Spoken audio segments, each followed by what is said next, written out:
नमस्कार, मैं हूं एजे और आप सुन रहे हैं गांव गांव न्यूज। बता दें कि कल मोदी कैबिनेट के द्वारा एक बड़ी घोषणा की गई। बताया गया कि इस बार की जनगणना में जाति की भी गणना होगी, यानी इस बार जो जनगणना होने जा रही है उसमें जाति की भी गणना की जाएगी। अब इसको लेकर सियासत तेज हो चुकी है। एक तरफ पक्ष जहां इसको मास्टर स्ट्रोक बता रहा है, तो वहीं दूसरी तरफ विपक्ष इसे अपनी जीत बता रहा है। बता दें कि जनगणना हर एक 10 वर्षों के बाद की जाती है। अभी तक 2011 में जनगणना की गई थी, 11 के बाद 2021 में जनगणना की जानी थी, लेकिन कोरोना के कारण 2021 में नहीं की गई और इसे टाल दिया गया, जो अभी तक टला ही था। अभी हमारे साथ हैं राष्ट्रीय जनता दल के राष्ट्रीय प्रवक्ता दिनेश पाल। हम इनसे बात करेंगे आज जो मोदी कैबिनेट के द्वारा कल घोषणा की गई जातीय जनगणना के बारे में, इसी के संदर्भ में आज हम बात करेंगे। तो सबसे पहले दिनेश पाल जी को राष्ट्रीय जनता दल के राष्ट्रीय प्रवक्ता होने के लिए बहुत बहुत बधाई। तो मोदी कैबिनेट के द्वारा कल पास किया गया कि घोषणा की गई कि अब की बार जो जनगणना होगी उसमें जाति की भी गणना होगी। इसको लेकर आप किस नज़र से देख रहे हैं? देखिए, पहले तो जो ये बहुत ही ज़रूरी फैसला है और इसकी मांग हम लोग वर्षों से कर रहे हैं, तो हम स्वागत करते हैं इस फैसले की। और हम लोग सतर्क हैं इस फैसले के साथ ही कि उनका जो किन किन सवालों को लेकर आते हैं, क्या डिज़ाइन बनाते हैं जाति जनगणना के, कॉलम क्या रखते हैं और कब शुरू करते हैं।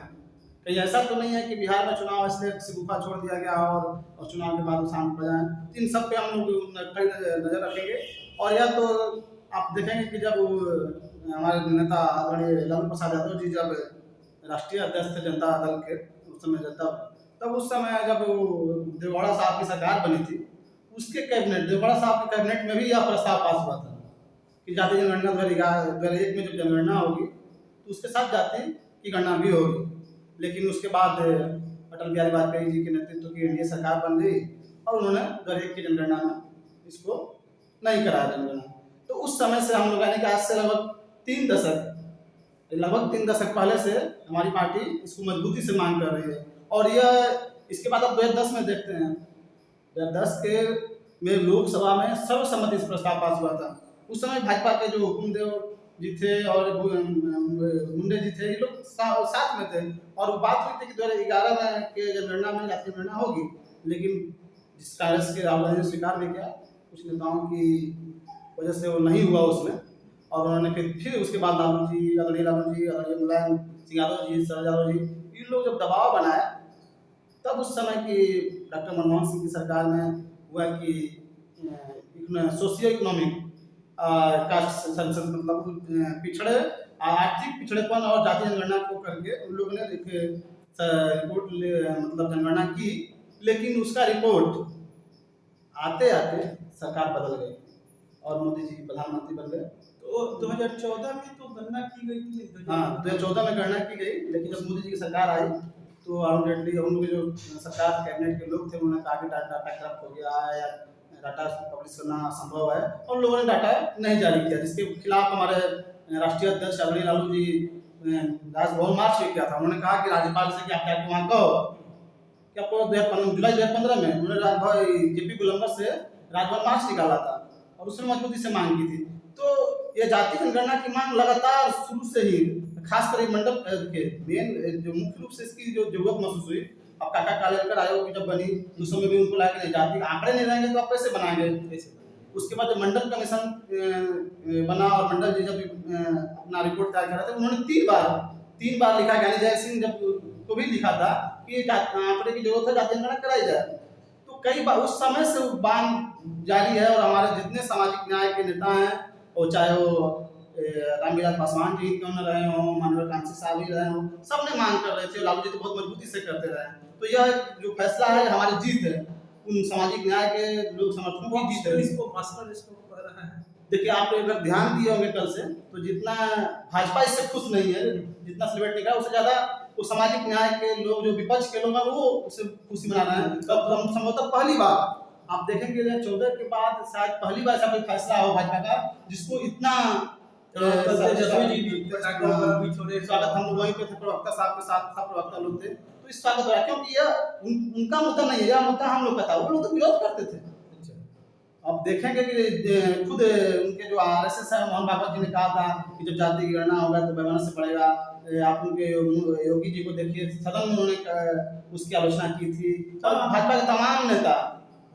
अभी हमको आपको याद है कि मतलब 2 अक्टूबर 2023 की बात कर रहे हैं, नीतीश जी ने जाति आधारित गणना कराई बिहार में, तो यही मोदी जी एक रैली को संबोधित कर रहे थे, उन्होंने कहा कि ये पाप है। और उन्होंने बात कहा, उसके बाद बोला कि देश में कुल 4 प्रकार के गरीब हैं। हाँ। उन्होंने किसान, युवा और महिला और एक अमीर, 4 जो वर्ग है उसको उन्होंने जाति बताया कि बस 4 प्रकार की जातियां हैं देश में, और जाति कुछ नहीं है। तो ये क्या बिहार चुनाव को लेकर ये देखिए घोषणा की गई है? अभी आप एक चीज देखे होंगे कि जिस तरह से हमला हुआ पहलगाम में, और उसके बाद बीजेपी छत्तीसगढ़ की ऑफिशियल वेबसाइट से एक चला, हाँ, कि जाति नहीं धर्म पूछा गया, तो उस पर उनकी बहुत किरकिरी, बहुत आलोचना हुई। और उसके बाद उनको लगा कि चारों तरफ गिर रहे, तो बिहार चुनाव सामने है। और अब जिस 2 अक्टूबर गांधी जयंती के दिन जो बिहार का जो सर्वे जारी हुआ था, उसमें नीतीश जी का नेतृत्व जरूर था, लेकिन उसमें पहल और दबाव तेजस्वी यादव का था। तेजस्वी यादव जी ने उसे बहुत पहल की थी, और सर्वसम्मति के साथ एक सर्वदलीय टीम के साथ प्रधानमंत्री से भी मिलने गए थे। नीतीश जी का नेतृत्व था। उस समय मोदी जी ने इनकार कर दिया था। हाँ, उस समय केंद्र जो बिहार के भाजपा नेता थे, भले मजबूरी में साथ दे, लेकिन सर्वदलीय बैठक गई थी। केंद्र का जो नेता था वो पसंद नहीं करता था। उस समय भी विरोध करते थे वो, और बाद में मंचों से भी कई बार बोले उन्होंने, कि लोग बोला। लेकिन अब देखें कि जब सामने चुनाव है और इसको हम लोग रखेंगे, और उसमें सबसे बड़ी बात जो है, हमारे विस्तारित जो आरक्षण हुआ, 65% जो आरक्षण बिहार ने बढ़ाया, उसको बीजेपी के लोगों ने खुद जाकर रोका। और हमारी पार्टी आज भी सुप्रीम कोर्ट में उसको लड़ रही है, भले तारीख पे तारीख मिल रहा है। तो क्या इसको ऐसे कर सकते हैं कि ये जो सर्वे की रिपोर्ट लगातार आ रहे हैं, 2 सर्वे, सी वोटर एक सर्वे किया है, 2 सर्वे किया, जिसमें तेजस्वी यादव को 1 नंबर पर बताया कि बिहार के मुख्यमंत्री के रूप में लोग पसंद कर रहे हैं। कभी 42%, तो अब की बार दूसरा हुआ तो 36% आया। तो क्या इन सब आंकड़ों को लेकर ही ये सरकार ने एक मास्टर स्ट्रोक के रूप में अपना पेश किया है क्या? देखिए, जो एनडीए सरकार है, जो बिहार की हो चाहे केंद्र की हो, वो कहीं न कहीं घबराहट में है।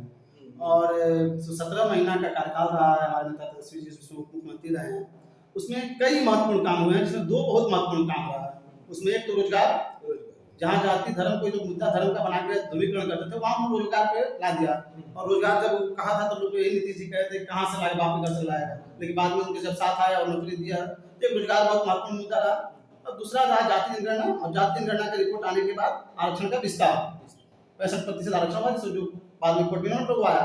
उस समय भी सदन में प्रस्ताव पास करके केंद्र सरकार को भेजा गया था कि इसे 9वीं अनुसूची में शामिल कीजिए, और आज तक अभी शामिल नहीं किया। अभी भी कल भी हमारे नेता जी ने कहा, आप अगर वाकई चाहते हैं जाति जनगणना हो, सामाजिक न्याय हो, तो सबसे पहला सत्र बुलाइए और यहाँ फिर प्रस्ताव भेजेंगे हम, और वहाँ सब 9वीं अनुसूची में शामिल कर दीजिए, इसको कर दीजिए। बाकी फिर आप जनगणना कीजिए, जो आंकड़े आएंगे तो केंद्रीय स्तर पे भी आप आरक्षण की सीमा का विस्तार कीजिए और आरक्षण को बढ़ाइए।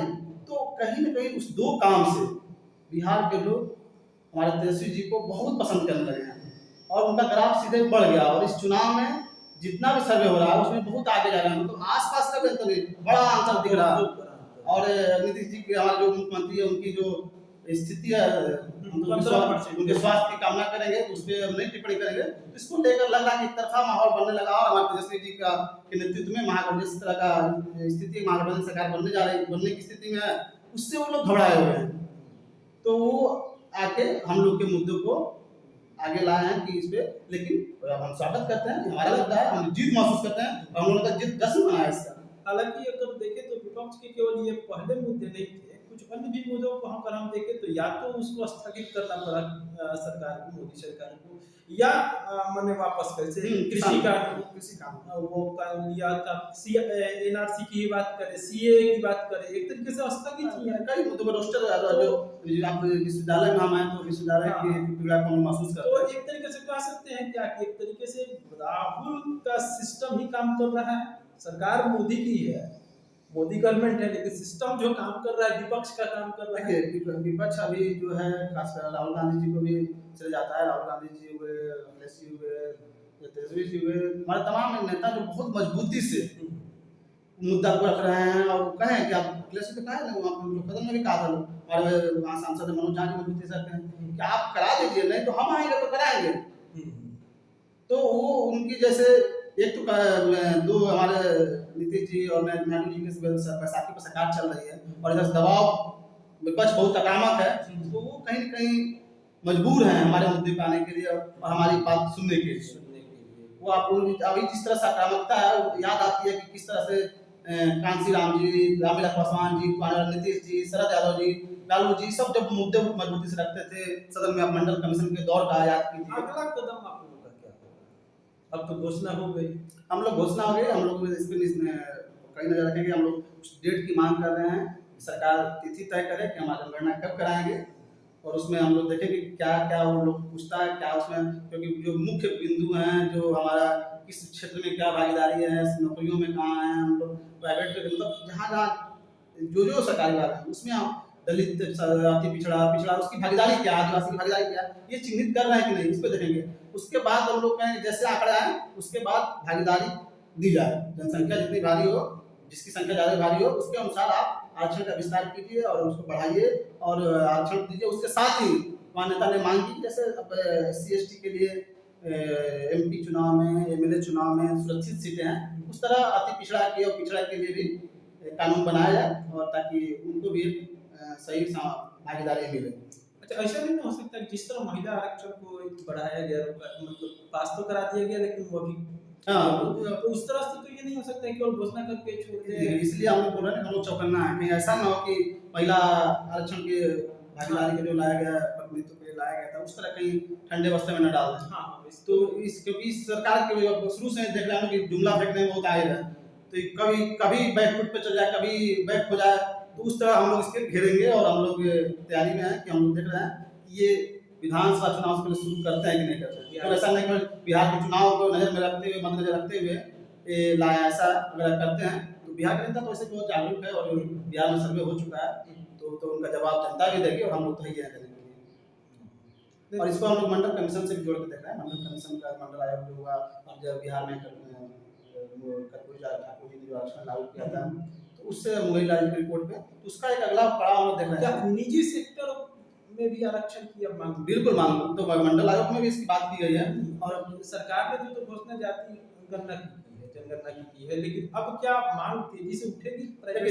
सरकार के जो मंत्री थे वैष्णव जी ने जो आके बताया, अभी विस्तार से उनको बताना चाहिए था इस पे, लेकिन उन्होंने खाली बस कहा कि हमने प्रस्ताव हुआ कि जो अगले जनगणना होगी उसमें जाति की गणना भी होगी, उन्होंने भी नहीं बताया, टाइम भी नहीं बताया, जबकि 21 होना था और 24 आ गया, और वो 26 में परिसीमन की बात चल रही है। तो उनको जल्दी से सब विस्तार से बताना चाहिए कि हम इसमें क्या क्या करने वाले हैं। अगर नहीं करें, हम लोग मांग है, हम लोग निजी क्षेत्रों में भी आपको भागीदारी देनी होगी। आंकड़े आने के बाद आपको उस पर देखिए, आंकड़े आने मात्र से या जनगणना होने मात्र से भला नहीं होने वाला। बिल्कुल, इसके आंकड़े के अनुसार आपको योजनाएं बनानी होगी, आपको चिन्हित करना होगा कि कहाँ किसको भागीदारी देनी है, किस तरह से हम सरकारी योजनाओं को लेकर जाएं। जब तक सभी वर्गों का बढ़िया बेहतर भागीदारी नहीं होगी, तब तक किसी राष्ट्र का निर्माण नहीं हो सकता।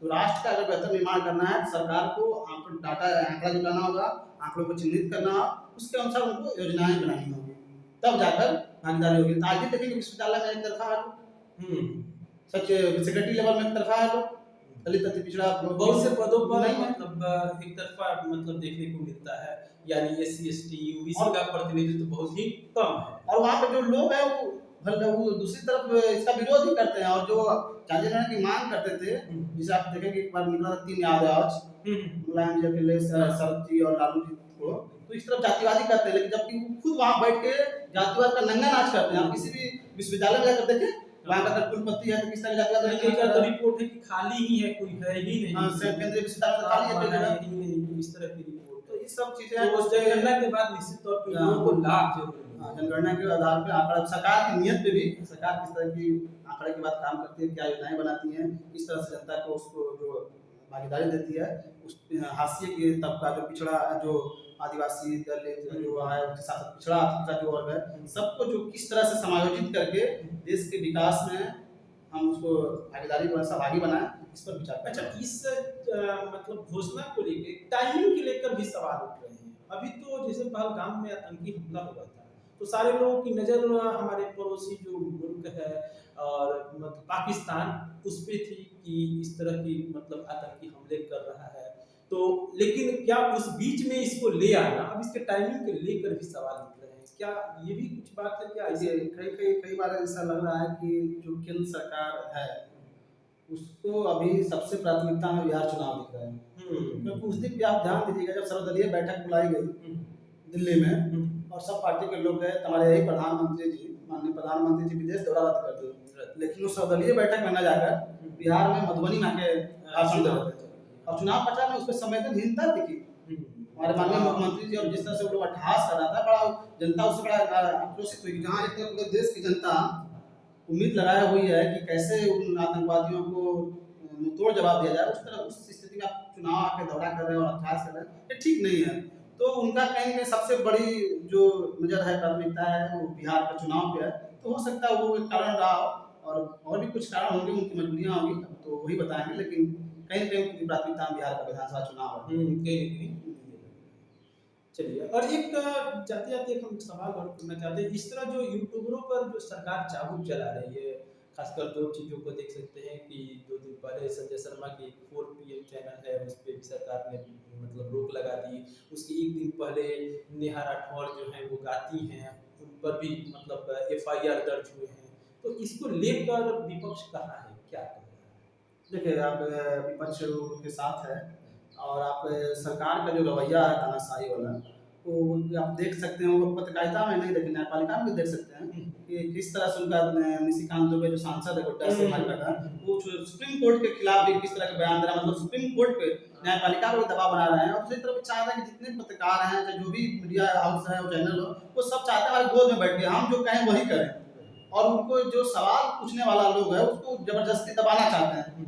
यह पूरा देश देख रहा है, जिस तरह से नेहा राठौर के साथ लखनऊ विश्वविद्यालय की प्रोफेसर है मिला, वो फिर उसके बाद ये जो 4 PM है, इस तरह इन पे जिस तरह से उन्होंने FIR करवाया, प्रतिबंध लगाया, उससे देश के जो भी बौद्धिक वर्ग का लोग है, जागरूक लोग है, वो बहुत आक्रोशित है। और विपक्ष भी आपने वहाँ अखिलेश जी ने तो पूरा ऑडियो ही नहीं आ रही उसके बाद प्रेस कॉन्फ्रेंस में। तो एक आप किसी भी सवाल पूछने वाले को आप इस तरह से दबा के नहीं रख सकते हैं, या एक तरह से कहें तो संविधान पे चोट है, उस व्यक्ति पे नहीं, जो व्यक्ति की स्वतंत्रता है उस संविधान पे चोट कर रहे हैं लोग। और आज हम लोग न्यास जी के और 4 PM संजय जी के और प्रोफेसर साहिबा के साथ हैं हम लोग, ये गलत हो रहा है। किसी भी चैनल वाला, किसी भी कोई पत्रकार अगर आप संविधान के दायरे में रह के आपसे सवाल करता है, और सवाल करना उसका अधिकार है, हर व्यक्ति का अधिकार है कि अपने सरकार से सवाल करे, आपको सवाल का जवाब देना चाहिए, लेकिन आप उसको आपकी जुबान काटने पे लगे, या बहुत घोर निंदनीय शर्मनाक है। चलिए, ये थे राष्ट्रीय जनता दल के राष्ट्रीय प्रवक्ता दिनेश पाल, हमारी बातें हो रही थी, तब तक के लिए नमस्ते। चलिए धन्यवाद।